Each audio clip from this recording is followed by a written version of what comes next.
성령의 9가지 열매인 사랑, 희락, 화평, 오래 참음, 자비, 양성, 충성, 온유, 절제, 이 9가지 중에서 오늘은 네 번째 시간이죠. 오래 참음. 인내하는 거, 또 뭐 참는 거겠죠. 참는 거, 오래 참는다. 참을성, 뭐 끈기. 그래서 아마 여러분들이 이 성령의 9가지의 열매 중에서 가장 힘들어하는 부분이 아마 이 부분이 아닐까 싶어요. 오래 참는 거. 오래 참는 게 쉽지가 않죠. 우리가 살다 보면은 참아야 될 일들이 많습니다.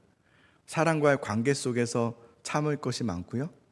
또 어떤 상황과 환경 속에서 억울한 일을 당했을 때 또 견뎌야 되고 인내해야 되고 참아야 될 때가 많이 있습니다. 그럴 때 우리는 보통 참습니다. 여기도 아마 다 참으시잖아요, 그죠? 나는 참는다 이렇게 우리는 말해요. 그런데 사실은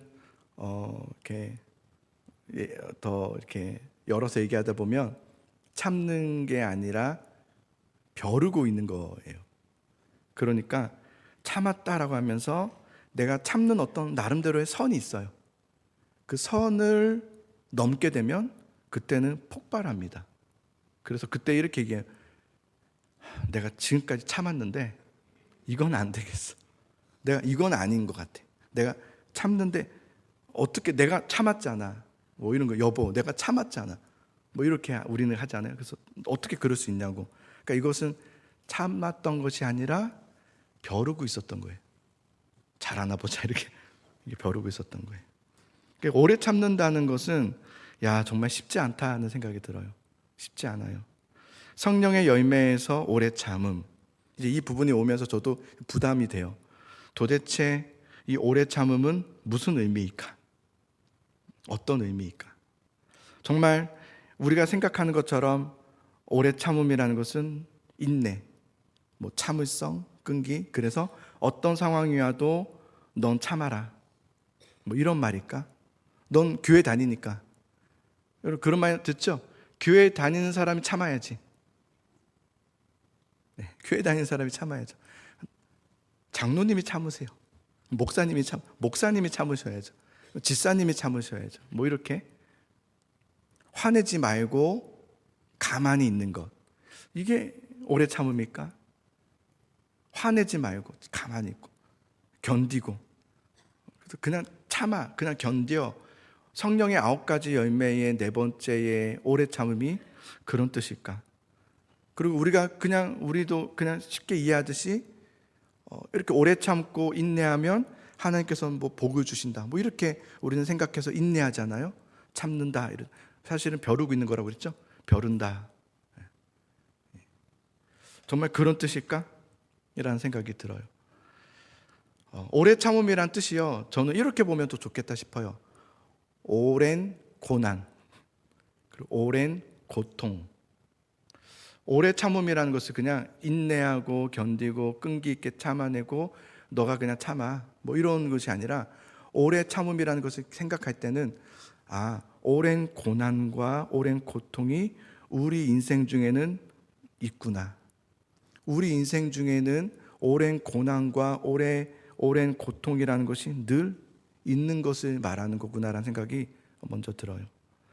그래서 오래 참음이라는 것은 이런 건 아닌 것 같아요. 그냥 너의 인생에 어려움들이 있을 건데 그 어려움 속에 그냥 참아, 뭐 인내해, 뭐 그런 말이 아니라 사실은 먼저 오늘 설교의 결론을 먼저 말씀드린다면 오랜 고난과 오랜 고통 가운데 하나님은 너와 그곳에서 함께하고 계시겠다는 약속의 말씀인 거예요. 내가 너와 함께하고 있다. 너의 삶에 하나님은 항상 거느시고 계신다. 그런 얘기를 하고자 해요. 그래서 오래 참음이라는 이 주제를 가지고 성경에서 가장 잘 보여준 인물이 누굴까를 묵상하다가 요셉이 떠올랐어요. 요셉의 인생은 이해할 수 없는 고난의 연속, 고통의 연속이라 해도 과언이 아닐 것 같아요. 요셉의 이야기는요, 굉장히 깁니다. 성경에서 한 인물에 대한 그 인생 이야기를 하는 것 중에서 가장 많은 절과 장을 할애하면서 사용하고 있는 인물이 바로 요셉입니다. 요셉은 창세기의 37장부터 해서 창세기 마지막 장까지 요셉의 이야기예요. 이런 사람은 없었어요. 그러니까 그만큼 뭔가 중요함이 있어요. 요셉은 태어날 때부터 이미 형들이 10명이었습니다. 자기는 11번째였어요. 형제들 키우는 분들 계시죠? 형제들 얼마나 많이 싸워요. 둘이만 있어도 싸우고, 셋이면 한 명은 그렇죠. 10명, 거기다 막내예요. 자, 그런데 요셉은 11번째 아들로서 뒤늦게 얻은 아들이다 보니까 아버지였던 야곱이 요셉을 특별히 사랑했다라고 성경은 기록하고 있어요. 자, 10명의 형들이 있고 뒤늦게 11번째 요셉이 태어났는데 아버지가 특별히 사랑했다. 그에게는 자색 옷도 입히고 이렇게 하신 거예요. 그러니까 형들이 그걸 보면서 미워하기 시작해요. 질투하고 시기하고 미움이 이제 장착되어 있는 거예요. 저 동생에 대해서는. 자, 그런데 어느 날 하나님께서 요셉에게 꿈을 꾸게 하시는데 표면적으로 본다면 이 꿈의 내용은 이거예요. 결국 모두가 요셉에게, 아버지도 그렇고 형들도 그렇고 다 요셉에게 절하는 꿈이었어요. 엎드리는 꿈. 요셉은 빛과 같이 빛나고 다들 그 앞에 엎드리는 꿈을 꾸게 돼요. 사실 표면적으로는 그렇지만 영적으로 사실은 하나님의 크신 계획과 뜻하심의 하나님의 꿈이었어요. 하나님의 비전이었어요. 내가 너희 야곱 이스라엘을 이렇게 인도할 것이라는. 그래서 이걸 통해서 하나님께서 하실 일들에 대한 계획의 하나의 꿈이었어요. 하나님의 꿈이었던 거죠. 그러나 어쨌든 그것까지는 알지 못했던 표면적인 그 꿈에 대해서 요셉이 아버지와 형들과 함께 있는 자리에서 그 꿈에 대한 이야기를 합니다. 그 꿈의 내용은 결국은 아버지와 형들이 다 나 앞에 나중에 절하게 될 거다, 이런 꿈의 얘기인잖아요. 그러니까 형들이 처음엔 미워함이 있었는데 이 미워함 속에서 꿈 얘기를 들었을 때 그 미워함이 두려움이 됩니다. 그리고 그 두려움은 분노가 돼요. 왜냐하면 요셉의 꿈은 자신들에게 위협이 될 것이라 생각했던 것 같아요. 그래서 이게 두려움이 분노가 돼요. 그래서 형들은 요셉을 죽이기로 해요. 사실은 요셉을 죽이기로 했다는 것은 요셉이 꿨던 그 꿈을, 그 위협을 제거하기로 했다는 거예요. 그래서 요셉이 올 때 뭐라고 하냐면 꿈꾸는 자가 오는도다 그래요. 그러니까 그들이 제거하고 싶었던 것은 그 꿈이었어요. 근데 우리가, 형들인 우리가, 먼저 태어난 우리들이 그 시대에서는 너희에게 절한다는 것은 있을 수 없는 일이었어요. 그래서 그 꿈을 제거하기로 한 거예요. 그래서 요셉을 붙잡아서 구덩이에 넣고 어떻게 죽일까 의논하죠. 근데 동생이니까 차마 죽이지는 못하고, 그러나 그 꿈을 제거할 수 있는 방법이 무엇일까를 고안해낸 것이 애굽의 노예였어요. 그 당시 한번 노예가 되면 그냥 끝나는 겁니다. 인생은 끝나는 거죠. 그 꿈은 이루어질 수 없는 거예요. 죽는 것만큼 괜찮은 거였죠. 그래서 요 애굽의 노예로 팔게 됩니다. 이로써 자신들은 하나님의 꿈이 무효화됐을 것이라 생각했을 것 같아요. 우리도 이런 상황이 있으면 하나님의 어떤 계획과 뜻하심이 무효화될 것이라 생각해요. 하나님의 꿈이 있고 계획이 있다면 이렇게 돼야 되는데 그렇게 되지 않고 할 수 없는 상황으로 치닫게 되면 우리는 이 꿈은 무효화됐다라고 생각할 때가 많아요. 하나님은 이 계획대로 하지 않으시나 보다, 이렇게 포기할 때가 많죠. 요셉은 그렇게 한순간에 밑바닥 인생이 되고, 요셉의 인생은 형들에 의해서 완전히 망가진 인생이 되어지고 버림받고, 그래서 애굽의 노예로 가는데 친위 대장 보디발의 집에 노예로 팔려지게 됩니다. 자, 그런데 성경은 이러한 요셉의 스토리의 가운데 그 이야기의 중심이 요셉이 아니라 하나님이심을 계속해서 말씀해 주고 있어요. 중간중간에 이 이야기의 스토리는 누구다? 주인이 하나님이다. 요셉이 아니다. 요셉이 아니다. 보통 이런 끔찍한 상황에 놓이게 되면 어떻게 합니까? 이 어쩔 수 없는 상황으로 된 거잖아. 어쩔 수 없음에 우리는 그냥 포기하는 경우가 많습니다. 어쩔 수 없어. 이제 나는 애굽의 노예가 되었어. 이제 끝났어. 인생을 포기하고 낙담하고 하나님께 기도한다면 하나님 어떻게 나에게 이럴 수가 있습니까? 이렇게 한 번씩 원망하고 이렇게 또 할 만한데, 그런 부분이 요셉의 스토리에서는 한 번도 나오지 않습니다. 신기하죠? 한 번도 나오지 않아요. 오히려 성경은 어떤 얘기를 하냐면 그런 상황, 어쩔 수 없는, 그냥 무너질 수밖에 없는 상황에 놓여졌는데 요셉은 그곳에서 주인에게 인정을 받아서 집의 모든 것을 총괄하는 총부가 되었고, 또 주인은 요셉에게 자신의 모든 소유를 맡겼다. 이렇게 성경은 말해요. 그러면서 이 안에서 하나님은 함께하고 계시며 하나님의 꿈과 계획은 아직 살아있다. 이 얘기를 계속 하고 있는 걸 보게 돼요. 그리고 또 한 번 이제 예기치 않은 또 어려움이 옵니다. 평소 요셉을 좋게 보았던 주인 보디발의 아내, 사모님이죠. 그 아내가 요셉을 유혹하기 시작하는 겁니다. 함께 동침하자. 함께 동침하자. 이 동침하다는 이 유혹은요, 성적 유혹이 아닙니다. 물론 성적 유혹이지만 단순히 뭐 성적으로 유혹을 받았다, 내 성적 유혹을 어떻게 하면 이겨낼까, 이런 대목의 이야기가 아니라 이것은 노예에게 했던 주인 아내의 명령이었던 거예요. 명령이에요. 이건 사실은 제안도 아니고요, 유혹이 아니라 명령이에요. 이 명령을 거절하면 죽는 겁니다. 그게 노예입니다. 지금 요셉은 노예예요. 주인의 아내가 동침하자는 그 유혹은 명령이에요.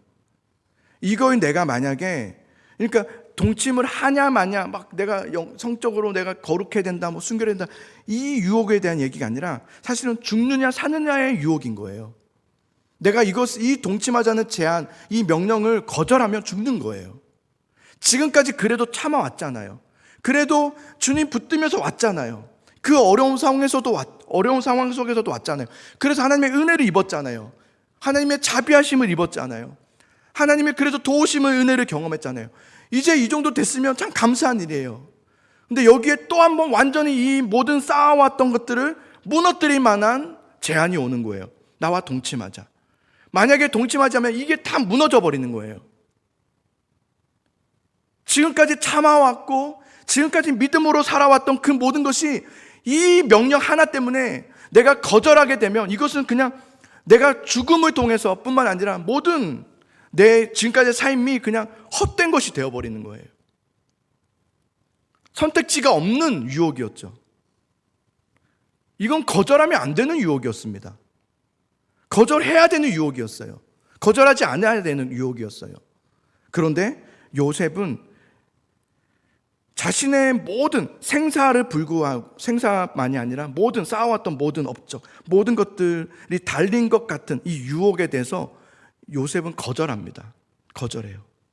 그래서 이렇게 말합니다. 내가 어찌 이 큰 악을 행하여 하나님께 죄를 지으리까?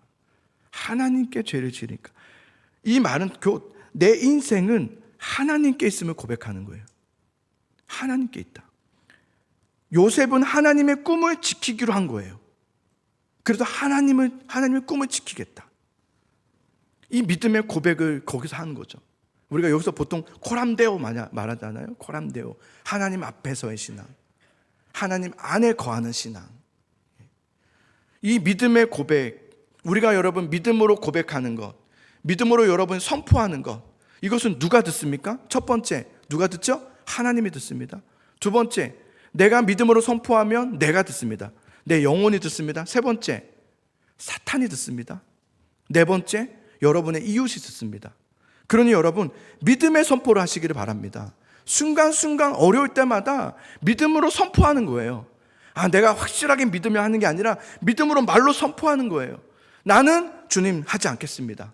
예, 아멘. 주님 제가 그렇게 하겠습니다. 라고 믿음으로 선포하는 거예요. 요셉은 유혹을 거절함으로 선포해요. 나는 하나님 앞에서 범죄하지 않으리 그랬어요. 나는 단순히 성적 유혹이 아니에요. 나는 내 인생은 다 하나님께 있음을 고백하는 거예요. 내가 이것을 거절함을 통해서 죽는다 할지라도, 내가 이것을 거절함을 통해서 지금까지 쌓아왔던 것들이 다 무너진다 할지라도 나는 하나님의 것입니다 라고 고백하는 믿음의 선포인 거죠. 그 유혹을 거절함을 통해서 그는 고발당합니다. 힘이 없으니 그런 겁탈하려고 했다라는 그 거짓의 그 고발에 어쩔 수 없이 당할 수밖에 없습니다. 변명의 기회도 없습니다. 여기에 대한 조사도 없습니다. 그냥 잡히는 겁니다. 주인의 말이 법입니다. 그는 그렇게 고발당하여 옥에 갇히게 되죠. 요셉은 여러분, 이 애굽의 패턴들이 있어요. 그죠? 애굽의 세상의 패턴들, 세상의 방법들에 순응하지 않기로 한 거예요. 세상은 이렇게 흘러가게 해요. 우리가 믿음으로 살면 믿음으로 살지 못하는 방법을 자꾸 요구해요. 야, 그렇게만 살면 안 돼. 믿음으로 산다고 되는 게 아니라, 야, 기도한다고 되는 게 아니야. 그건 너무 감정적인 거야. 이렇게 해야지. 세상의 방법을 계속 요구하고 그 패턴으로 들어오게 합니다. 그런데 요셉은 그 애굽의 패턴이잖아요. 그게 삶의 그냥 패턴인 거잖아요. 그냥 그 시대는 그렇게 살았어야 되는 거잖아요. 그러나 거기에 순응하지 않는 거예요. 나는 순응하지 않겠다는 거예요. 나는 하나님의 꿈을 지키겠다. 이것을 향해서 나아가는 거죠. 유혹이 있었고 거절이 있었어요. 그러자 고발이 있어요. 그리고 그에게는 옥의 갇힘이 있죠. 이게 연속이 됩니다. 연속적으로 일어납니다. 빠르게 지나가죠. 요셉은 이 하나님을 향한 믿음으로 인해서 결국 옥에 갇히게 됐지만, 성경은 이 요셉의 이 스토리에 대한, 인생의 이야기에 대해서 얘기하면서 굉장히 놀라운 이야기를 하나 해주고 있습니다. 이건 우리가 꼭 가지고 있어야 될 이야기인데요. 39장 19절에서 23절의 말씀을 보십시오. 그의 주인이 자기 아내가 자기에게 이르기를 당신의 종이 내게 이같이 행하였다 하는 말을 듣고 겁탈하려고 했다는 거예요. 아니잖아요. 행하였다 하는 말을 듣고 심히 노한지라. 이에 요셉의 주인이 그를 잡아 옥에 가두니. 되게 속결하게 지나가죠. 그 옥은 왕의 죄수를 가두는 곳이었더라. 요셉이 옥에 갇혔으나, 자, 이제부터 여호와께서 요셉과 함께 하시고 그에게 인자를 더하사 간수에게 은혜를 받게 하심에 간수장이 옥중 죄수를 다 요셉의 손에 맡김으로 그 재반 사물을 요셉이 처리하고, 23절에 간수장은 그의 손에 맡긴 것을 무엇이든지 살펴보지 아니하였으니 왜냐하면 이는 여호와께서 요셉과 함께 하심이라. 여호와께서 그를 범사에 형통하게 하셨더라. 이렇게 말해요. 형통했다.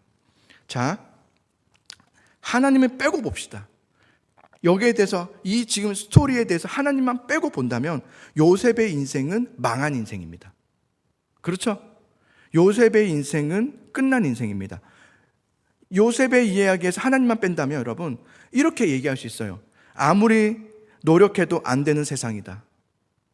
우리가 정직하게 살고 최선을 다하며 최선을 다하며 착하게 살면 도리어 피해보는 세상. 그래서 결국 바보가 되는 세상, 바보가 되게 하는 세상, 그리고 버리는 세상, 이렇게 말할 수 있을 것 같아요. 그런데 성경은 말하기를 하나님께서 그 안에 함께 하심으로, 완전 다른 이야기가 되어버려요. 하나님이 함께 하심으로 그를 범사에 형통하게 하셨더라. 전혀 다른 얘기를 하죠. 성경은 요셉의 인생에 대해서 망가졌다라고 말하지 않아요. 그의 인생은 실패다라고도 말하지 않아요. 도리어 하나님께서 형통하게 하신 인생이다라고 계속해서 말하고 있어요.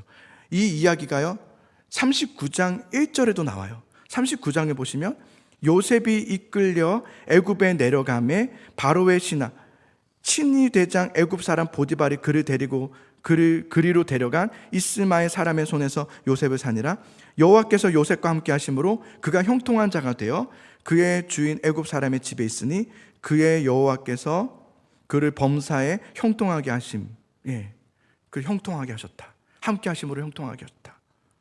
이때가 언제냐면 여러분, 요셉이 형들에게 처음 버림받고 애굽의 노예로 팔려갔을 때, 형들은 꿈의 위협을 제거했다고 생각했을 그때, 모든 것이 끝났다고 했을 그때, 성경은 요셉의 인생에 대해서 여호와께서 그와 함께 하심으로 그의 범사에 형통하게 하였다라고 말씀하고 있는 것을 보게 돼요.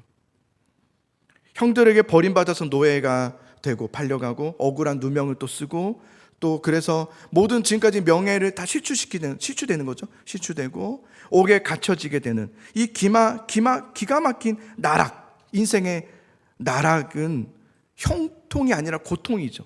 그런데 성경은 고통이 아니라 형통이라고 말해요. 이건 형통이다. 이건 형통이다. 그러면 하나님, 형통은 도대체 뭡니까? 형통이 도대체 뭡니까? 우리가 대부분의 일반적인 형통이라는 그 형통은 결국은 모든 일이 내 뜻대로 그냥 잘 되어져 가는 것. 이게 우리가 생각하는 형통입니다. 그냥 잘 되는 거. 그냥 별일 없이. 여러분 기도 제목 뭡니까? 그러면 뭐 크게 목사님 그런 거 없습니다. 저는 건강하고 우리 자녀 잘 살고 결혼하는 자식 한 명인데 결혼했으면 좋겠고요. 그리고 애를 못 낳고 있는 애 좀 낳았으면 좋겠고요. 그냥 먹고 살 만큼 그러면 제일 좋습니다. 이렇게 하세요. 그죠? 근데 이런 기도를 여러분 절에서도 똑같이 하더라고요. 똑같대요. 절에도 뭐 막 붙어 있다면서요. 그 붙어 있는 거 보니까 똑같대요. 내용이 자녀들 건강, 취업, 출산, 나의 건강. 이 그분들의 기도 제목과 교회의 기도 제목들이 똑같다는 거예요. 이거 뭔가 잘못된 거 아니에요? 뭔가 잘못됐잖아요. 이게 뭐죠? 그죠? 우리가 생각하는 형통은 그런 거예요. 그냥 원하는 직장 들어가고 또 나는 그래도 막 크게 욕심은 없어요 하나님. 근데 그래도 요만큼은 돈이 좀 있었으면 좋겠는데 그만큼이 들어오고 성공하여 편안한 삶을 좀 살고 좀 여유롭게 너무 막 이렇게 없어서 막 먹고 싶으면 못 먹고 사고 싶으면 못 사고 이런 삶이 아니라 그래도 사고 싶을 때 좀 사고 먹고 싶을 때는 걱정 없이 먹고. 나는 한 번도 그런 적이 없는데요. 그렇다면서요? 예. 식당 가서 계산서를 안 본다면서요? 막 우리는 막 얼마냐 이렇게 하면서 막 그러지 않아. 와, 그런 삶이 있구나. 부럽긴 해요. 네. 그런 거 한번 살고 여유롭게 그냥 남들보다 좀 더 나은 그 삶을 사는 거. 이게 우리가 생각하는 형통이에요. 그런데 성경에서 말하는 하나님께서 말씀하시는 형통은 좀 달라요. 하나님께서 말씀하신 형통을 찰나음, 짤나음 이렇게 얘기하는데요. 그게 무슨 말이냐면 이런 말이에요. 진보하다, 전진하다 이런 뜻이에요. 하나님의 크신 계획과 뜻하신 가운데 있는 것. 하나님이 흘러가게 하시는, 하나님이 인도하시는 그 걸음 속에 내가 들어가 있는 것. 그래서 그 걸음 가운데 함께 이끌림을 받고 살아가는 그 삶. 그것을 성경에서는 형통이라고 말합니다.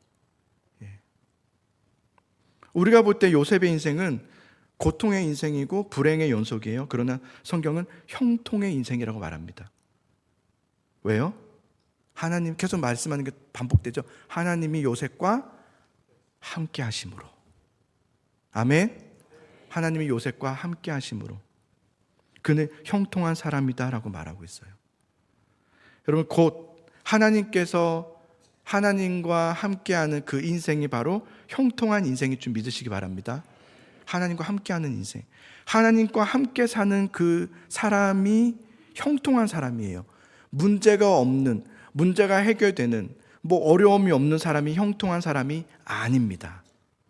그렇지 않습니다. 부유한 사람이 형통한 사람이 아닙니다. 하나님 안에 거하는 사람이 형통한 사람입니다. 여러분, 문제 없는 사람은 없어요. 문제 없는 인생도 없고요. 어려움이 다 있어요. 아픔이 다 있어요. 교회도 마찬가지입니다. 교회도 여러분, 문제 없는 교회 없습니다. 다 어려움이 있고 문제가 있어요.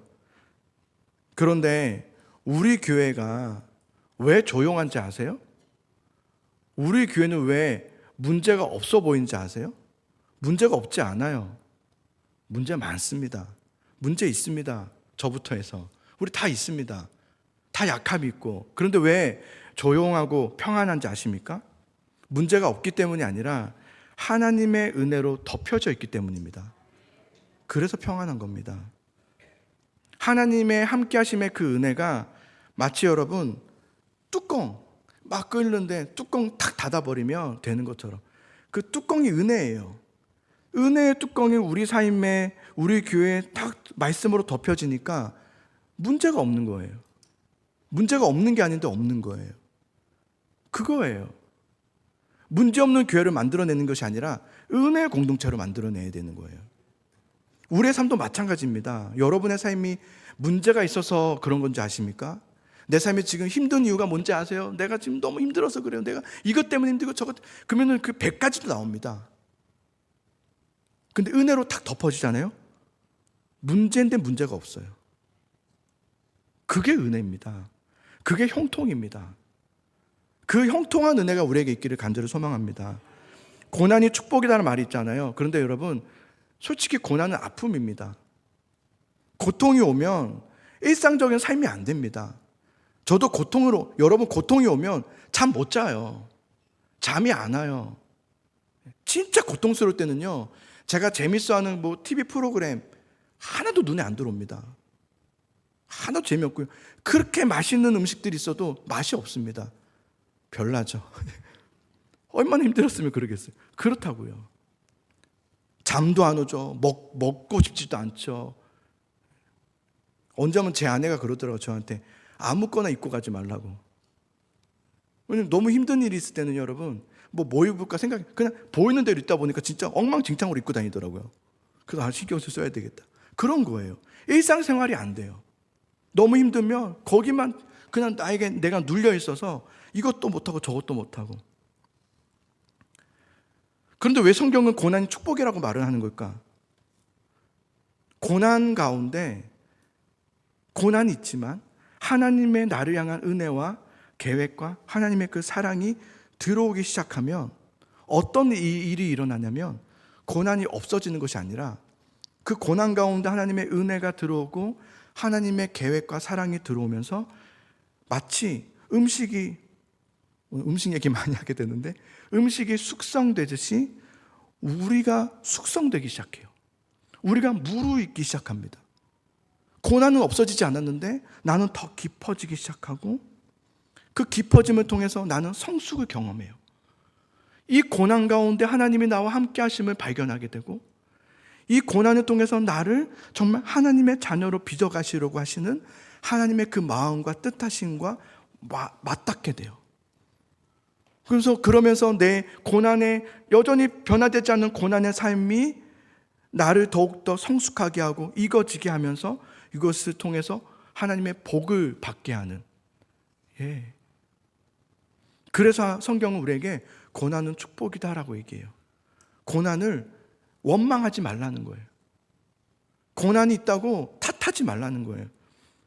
누가 여러분들을 향해서 고난을 주고 상처를 주고 아픔을 주고 지금 내가 잘못한 게 아닌데 누군가를 통해서 아니면 어떤 상황과 환경, 사회, 여러 가지 나라, 때문에 내가 지금 심한 어려움을 경험하고 있고 내가 지금 고통을 겪는다 할지라도 거기에 대해서 원망하지 말라는 거예요. 왜요? 이렇게 하지 말라는 거예요. 저 사람들 때문이야, 나라 때문이야, 누구 때문이야 라고 하지 말라는 거예요. 하나님은 우리의 어떠한 엉망이 된 인생까지도 하나님은 그 고난 통해서 우리가 망가진 것 같은 인생 가운데서도 우리를 빚어가시며 우리를 숙성하게 하셔서 복의 인생으로 바꿔주시는, 복의 인생으로 만들어주시는 하나님이심을 믿으라는 거예요. 그때 여러분 믿음을 발동하는 거예요. 원망함이 아니라. 그러면 여러분 끊임없이 뒤로 물러나게 됩니다. 원망함을 쏟아내지 마세요. 솔직하게 기도하라는 것은 원망하라는 말이 아니에요. 우리의 솔직함으로 주 앞에 믿음으로 고백하라는 거지 하고 싶은 말 막 하라는 게 아니에요. 기도다운 기도를 하라는 거예요. 그러니 여러분, 하나님 안에 거하는 것, 어떠한 환경과 상황 속에서도 그 형통함으로 들어가는 것, 매일 하나님을 묵상하며 이 내 엉망이 된 것 같은 내 인생도 하나님의 뜻 가운데 나를 빚으시고 또 하나님의 뜻을 이루시는 이것으로 바꿔주실, 만들어주실 하나님을 바라보면서 나아가시는 여러분 되시기를 바랍니다. 이게 형통한 길이라고 저는 믿어요. 여러분에게 있는 아픔들, 고통들은요 다 여러분을 해롭게 하려는 것만은 아니에요. 아프지만 다 해롭다고만 보지 마세요. 하나님은 그것을 통해서 우리가 진짜가 되기를 원하시는 거예요. 하나님과 멀어졌던 관계를 회복하기를 원하시는 거예요. 그러니 자꾸 여러분 고난이 온다고 해서 밀어내고 그 고통을 어떻게든 안 받으려고 하고 어떻게든 아픔을 경험하지 않으려고 하고 그것을 다 해롭게만 여기지 마시고 이것을 통해서 나를 빚어가시고 하나님의 자녀로 삼아주시려고 하시는 하나님의 부르심이구나라는 마음을 가지고 잘 받아먹기를 바라요. 어려움을 잘 통과하세요. 잘 이겨내세요. 하나님이 지금도 나와, 지금의 이 망가진 것 같은 인생 속에서도 나와 함께하고 계신다. 그리고 함께 하시면 나는 믿습니다. 이 믿음으로 주님과 함께 가는 그 걸음이 바로 형통한 걸음이 됩니다. 우리가 함께 오늘 찬양했던 찬양 중에 이런 찬양이 있었어요. 찬송가는 예수가 거느리시니 즐겁고 평안하구나. 주야에 자고 깨는 것 예수가 거느리시네. 주 날 항상 돌보시며 날 친히 거느리시네. 주 날 항상 돌보시며 날 친히 거느리시네. 우리 함께 주 날 항상 돌보시며 날 친히 거느리시네.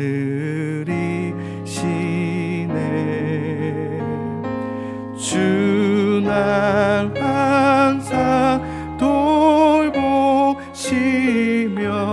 날 친히 거느리시네.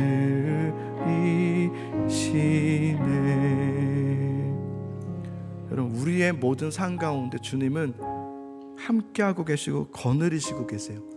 우리 삶에 이미 거느리고 계시대요. 그러면 다 끝난 거 아니에요? 이미 우리 삶 가운데 거느리시고 계시는데, 그리고 친히 우리를 돌보아 주시는데 너는 무엇을 두려워하느냐, 뭘 염려하느냐, 그러지 않겠어요? 때로는 우리 현실이 안 되는 것 같을 때가 있어요. 막히고 안 되고 기도해도 안 되는 것 같고 끝난 것 같고 이제는 뭐 불가능한가? 라는 생각이 들 때도 있어요. 근데 그때 여러분 잊지 마세요. 예수님이 거느리신다. 주님 항상 날 돌보신다. 그래서 저는 이번 주 이 오래 참음, 성령의 9가지 열매 오래 참음 묵상하면서 하나님, 이게 도대체 무슨 의미입니까? 그냥 이번 주는 참으라고 해야 됩니까? 성도들에게 뭐 인내하라고 해야 되는 겁니까? 근데 그게 아니라 너와 함께하고 있는 하나님을 만나라는 뜻이었구나. 그거였더라고요. 여러분, 하나님을 만나시기를 바라요. 지금 그곳에서, 여러분이 앉아있는 그곳에서 주님을 만나시길 바라요. 하나님과 함께하고 주님을 가까이 하는 그 인생이 복된 인생입니다. 항상 하나님을 먼저 찾으시고 하나님을 만나시고 그 만남 가운데 주님과 동행하시는, 그래서 기뻐하고 즐거워하시는 여러분도 되시길 수 있기를 간절히 축복하고 소망합니다. 우리 같이 이 찬양 함께 부르겠습니다. 주만 의지의 이 찬양 부르면서 가사 하나하나를 잘 모르는 찬양이라도 하나하나를 입술로 고백하십시오. 안 맞추셔도 돼요. 고백하시는 거예요.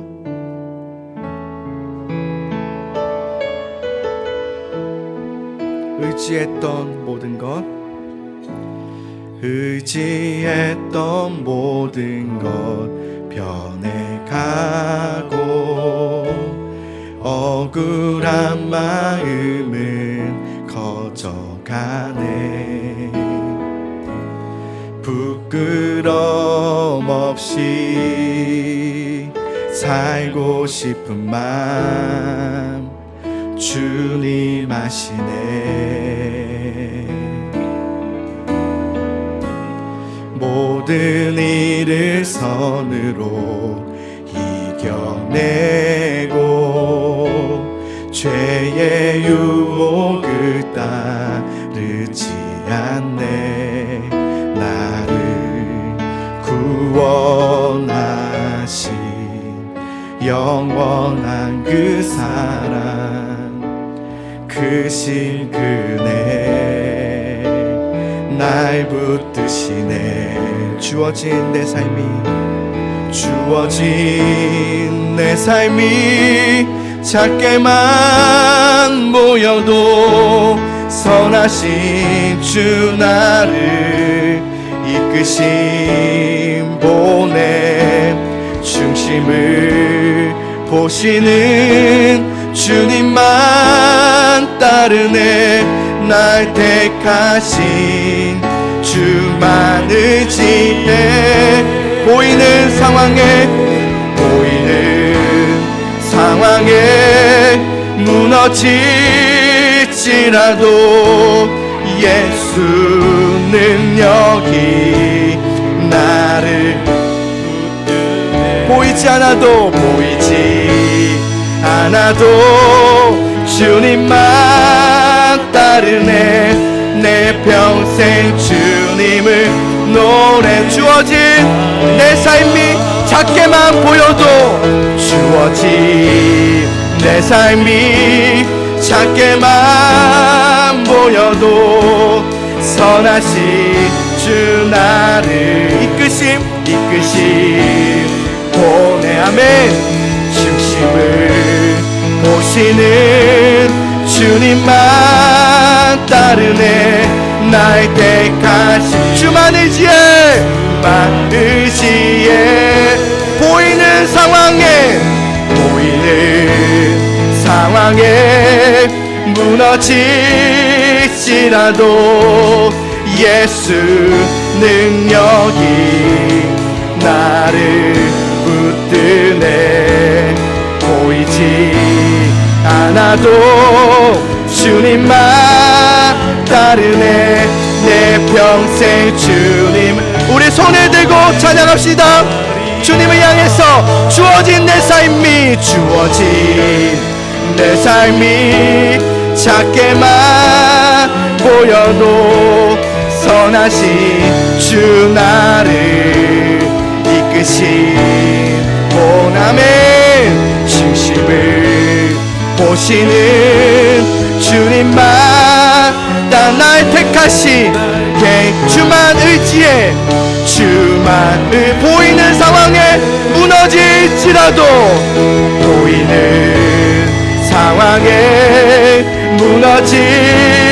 예수 능력이 나를 붙드네. 보이지 않아도 주님만 따르네. 내 평생. 우리 마지막으로 찬양합니다. 주어진 내 삶이 하나님을 만나십시오. 주어진 내 삶이 작게만 보여도 선하신 주 나를 이끄신 중심을 보시는 주님만 따르네. 주님만 날 택하신 주만 의지해. 보이는 상황에 무너질지라도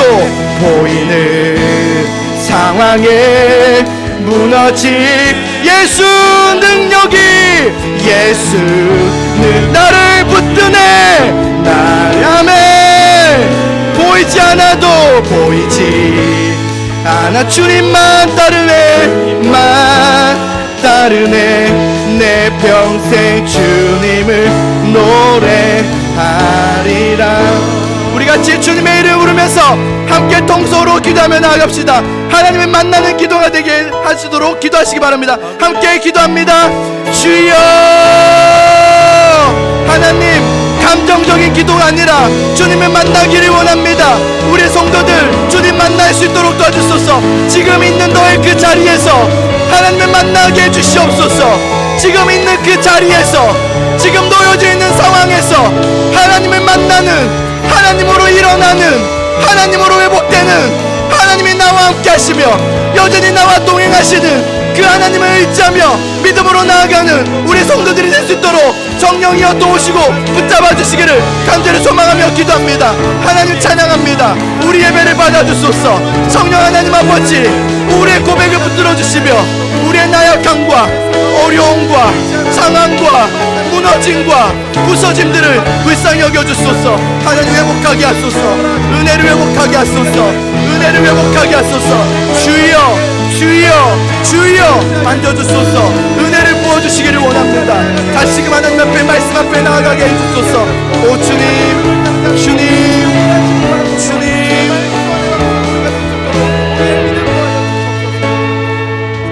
가슴에 손을 얹고 기도하겠습니다.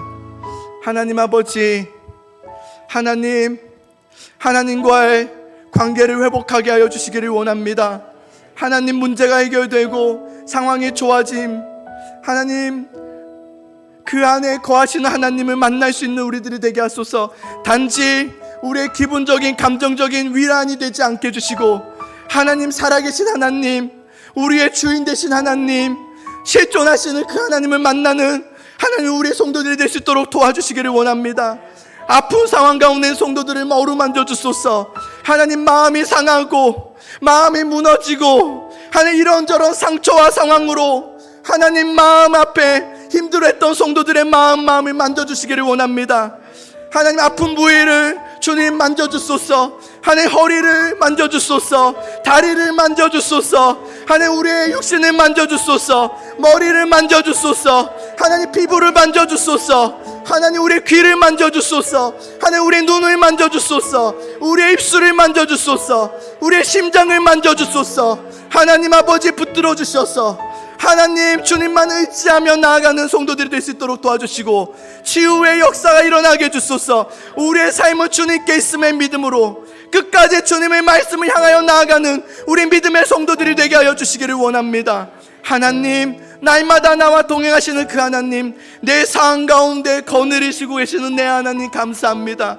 주님이 계시기에 오늘도 일어나 찬양하며 예배하며 기도하오니 홀로 영광 높임 받아주시며 하나님 앞에 믿음으로 선포하며 나아가는 믿음의 성도들이 되게 해주시옵소서. 우리의 입술이 믿음의 입술이 되게 하시고 말씀으로 충만한 입술이 되게 해주셔서 거짓된 말을 하거나 죄악된 말을 일삼지 않게 도와주시고, 평가하고 분노하고 비난했던 말들이 멈추게 하여 주시고, 하나님을 향하여 찬양과 하나님을 향한 말씀의 은혜가 충만할 수 있는 우리의 입술이 되게 하여 주시옵소서.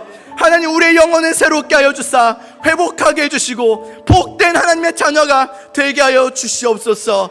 주님 감사합니다. 오늘 드려진 예배 위에 함께 하여 주심을 감사하며, 또 하나님, 우리가 어려움 중에서도 주님 앞에 우리의 마음을 담아 예물을 드립니다. 받아주시옵소서.